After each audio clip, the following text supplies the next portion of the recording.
Yang deg-degan sekarang ini, selain Surya Paloh, tentu adalah Anies Baswedan. Kalau koalisi ini hancur, maka mimpi Anies untuk jadi presiden cuma tinggal kenangan. Elektabilitas makin menipis, kasus Johnny G. Plate dan babak baru hubungan Surya Paloh juga Jokowi. Nasdem terancam dibuang dari pemerintahan, nasib Paloh akan sama seperti Anies.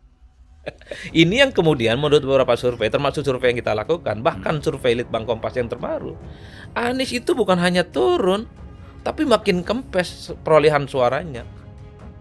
Dan sekarang Johnny Plate dari Nasdem. Karena itu siapapun yang akan jadi presiden Indonesia di masa berikutnya ini seharusnya menentukan orang duduk di jabatan tertentu hanya karena kualitas dan integritasnya.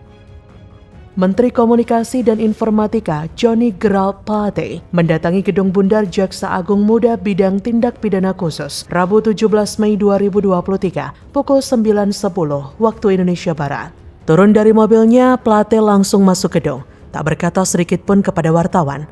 Sekretaris Jenderal Partai Nasdem itu diperiksa terkait dengan dugaan korupsi proyek pengadaan BTS 4G dan infrastruktur pendukung paket 1, 2, 3, 4, dan 5 Bakti Kemenkominfo tahun 2020-2022. Pemeriksaan terhadap Johnny G. Plate sudah ketiga kalinya. Pemeriksaan pertama dilakukan Selasa 14 Februari 2023. Kemudian pemeriksaan kedua digelar Rabu 15 Maret 2023. Namun, pada pemeriksaan kali ketiga ini terasa berbeda. Pewarta di lokasi curiga Johnny G. Plate bakal ditetapkan sebagai tersangka. Sinyal itu pun begitu kuat ketika ada mobil tahanan nangkring persis di depan pintu masuk Gedung Bundar sekira pukul 11.18 WIB. Ada anggota TNI berseragam dan petugas keamanan dalam Pamdal Kejaksaan Agung tampak bersiaga di sekitar mobil berkelir hijau bertuliskan mobil tahanan Kejaksaan Agung RI. Benar saja, sekira pukul 12 WIB, Johnny G. Plate keluar dari Gedung Bundar sudah mengenakan rompi tahanan berwarna pink. Kedua tangannya diborgol dengan pengawalan TNI dan penyidik kejaksaan. Plate langsung digiring masuk mobil tahanan. Tak ada kata-kata yang keluar dari mulutnya. Meski berusaha tersenyum, tapi Plate tak bisa menyembunyikan wajah lelah dan pasrah. Ia sudah menyandang status baru, tersangka korupsi. Penyidik kemudian membawanya ke rumah tahanan Salemba untuk ditahan selama 20 hari ke depan. Penetapan Johnny G. Plate sebagai tersangka korupsi terjadi saat politik sudah mulai menghangat. Apalagi hubungan Presiden Jokowi dan Ketum Partai Nasdem, Surya Paloh, tengah merenggang. Keduanya tak lagi mesra seperti dulu. Persahabatan yang terbangun lebih dari satu dasawarsa retak akibat perbedaan pilihan politik di Pilpres 2024. Surya Paloh mengusung Anies Baswedan, sementara Jokowi bersama partainya, PDIP, mencalonkan Ganjar Pranowo. Surya Paloh pun mencoba tetap berpikir positif, bahwa yang terjadi pada Johnny Plate semata perkara hukum yang harus dijalani prosesnya. Namun menurut Paloh, ke depan siapa yang bisa menggaransi proses hukum berjalan dengan baik tanpa ada intervensi dari siapapun? Paloh mengakui, usai kasus Plate mencuat akan mempengaruhi elektabilitas Partai Nasdem dan bakal calon presiden yang diusungnya Anies Baswedan. Namun menurut dia, itu semua tergantung dari persepsi dan opini yang dibentuk media. Terkait dengan reshuffle, Kabinet Jokowi menyusul penetapan Plate sebagai tersangka korupsi. Surya Paloh menyatakan menerima dengan lapang dada. Dan soal reshuffle, ia menyerahkan sepenuhnya kepada Presiden Jokowi karena memang hak prerogatif Presiden. Surya Paloh juga menegaskan tidak akan mengajukan nama ke Presiden Jokowi untuk menggantikan Plate. Melihat sikap Surya Paloh dan ditambah sikap Jokowi kepada Paloh belakangan ini, menandakan bahwa hubungan keduanya akan segera berakhir. Kemungkinan besar Paloh akan dibuang oleh Jokowi dalam waktu dekat dan memutuskan hubungan Nasdem dengan pemerintah. Semua sudah menunggu Nasdem keluar dari kabinet. Semua sudah siap memberikan tepuk tangan paling meriah jika Nasdem berani undur diri dengan sendirinya. Jangan jadi pengecut menunggu Jokowi duluan bertindak. Nasdem terlihat ingin mengambil keuntungan simpati dari rakyat. Lagi pula, kedua menteri dari Nasdem yang lain tidak kelihatan jelas hasil kerjanya. Tidak ada proses signifikan, diganti pun tidak apa-apalah. Nasdem harusnya dengarkan aspirasi ini. Jangan keras kepala terus-menerus bilang masih mendukung pemerintahan Jokowi. Jadi, bagaimana menurut Anda?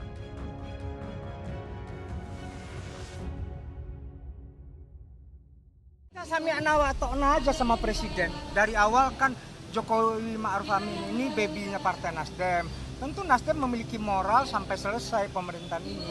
Ya, tapi kami serahkan semuanya pada Presiden. Kami tegak lurus, apa sikap Presiden kami akan terima. Tapi optimistis tidak akan diresapel ya Bang? Ya sejauh ini teman-teman bisa lihat bagaimana hubungan dengan Pak Jokowi.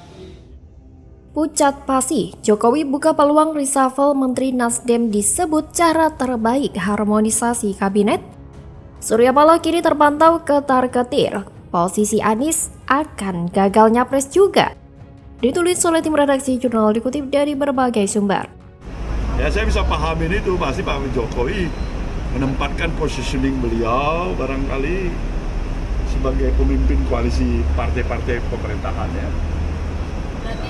Dan beliau tidak menganggap lagi Nasdem ini di dalam koalisi pemerintahan untuk sementara ya.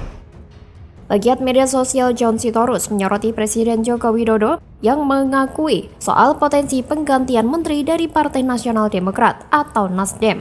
Hal tersebut ditanggapi John Sitorus melalui akun Twitter pribadinya. Dalam cuitannya, John Sitorus menilai bahwa hal itu merupakan cara yang terbaik dalam mengharmonisasi kabinet. Lanjut, John Sitorus juga mengatakan bahwa soal pergantian Menteri Nasdem itu juga baik bagi Partai Nasdem sendiri. Alasannya, Nasdem tak perlu lagi bermuka dua. Surya Paloh sendiri yang memilih jalan berbeda. Mestinya Nasdem berbesar hati menerima keputusan Jokowi, jadi pecat saja. Sementara itu, Jokowi menegaskan hal spesifik soal potensi pergantian menteri dari Partai Nasdem seraya menanggapi kabar potensi adanya perombakan kabinet atau reshuffle. Yang menurut Jokowi soal reshuffle itu bisa saja terjadi. Hubungan Presiden Jokowi dengan Ketua Umum Partai Nasdem Surya Paloh memang dikabarkan merenggang pasca deklarasi Anies Baswedan diusung menjadi calon presiden atau capres yang akan berlaga di Pilpres 2024 mendatang. Selain itu juga beredar kabar rencana penggantian Menteri Komunikasi dan Informatika Johnny G. Plate juga santer pasca pemeriksaan dirinya pada kasus korupsi infrastruktur BTS 4G pendukung paket 12345 Kominfo tahun 2020 sampai 2022 yang memberikan kerugian negara mencapai 8 triliun rupiah. Ditambah lagi, Jokowi juga kerap tidak mengundang Surya Paloh dalam pertemuan dengan Ketua Umum Parpol pendukung pemerintah di Istana Kepresidenan. Bahkan, Jokowi juga terang-terangan mengaku memang tidak mengundang pengusaha media grup ini. Hal ini karena Nasdem habis mengusung sosok yang bikin repot pemerintah pusat selama 5 tahun, bahkan sampai sekarang dengan warisan hasil kerja yang amburadul, malah berharap Jokowi tetap merangkul dan baik hati seolah tidak terjadi apa-apa. Kan aneh namanya? Sudah tentu menjadikan Anies sebagai capres 2024 dengan mudah dipahami sebagai tindakan berseberangan dengan Jokowi. Itulah yang dilakukan oleh Paloh. Maka dari itu, reshuffle menjadi jalan keluar yang bagus bagi menyelamatkan negeri ini dari bau-bau Nasdem dan Anies. Tapi Jokowi masih berbaik hati dengan tetap mempertahankan 3 orang kader Nasdem di kabinet.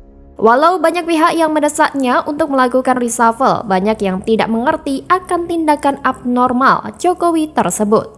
Biasanya, yang berseberangan dalam politik pasti segera disingkirkan. Namun nggak demikian dengan Jokowi, kalau seakan berharap Paloh tahu diri dengan menarik sendiri orang-orangnya dari kabinet.